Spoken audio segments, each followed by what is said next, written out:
This week, Klain was named America's so-called Ebola czar. It's a title that, for most, probably conjures up images of despots and imperialist Russia. But the term isn't as foreign as it sounds. Klain joins a long list of political appointees to have held the unofficial title. We've had czars, so to speak, since World War I, when Woodrow Wilson appointed a businessman to head the War Industries Board, and the media dubbed him the nation's industry czar.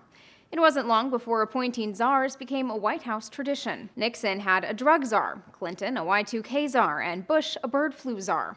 In the current White House, there's even an Asian carp czar, whose job it is to coordinate the administration's response to the invasive species. To be clear, presidents themselves rarely use the term to describe their political appointees. Nowhere in this White House press release will you find the word czar affixed to Klain's name. Really, the word is media slang for a White House advisor who oversees federal policy initiatives. The Verge calls the title a blustery euphemism meant to inspire confidence. The Washington Post describes it as a catch-all term used to simplify an otherwise lengthy official title. But so-called czars, while increasingly common in modern White Houses, have come under fire from politicians on the left and right who say they're an example of presidential overreach. Some of the same Republicans who once chided Obama for putting in place too many of these policy coordinators are now among the most vocal advocates for having a single point person on Ebola. There has to be some kind of czar. The problem some see with czars isn't just political.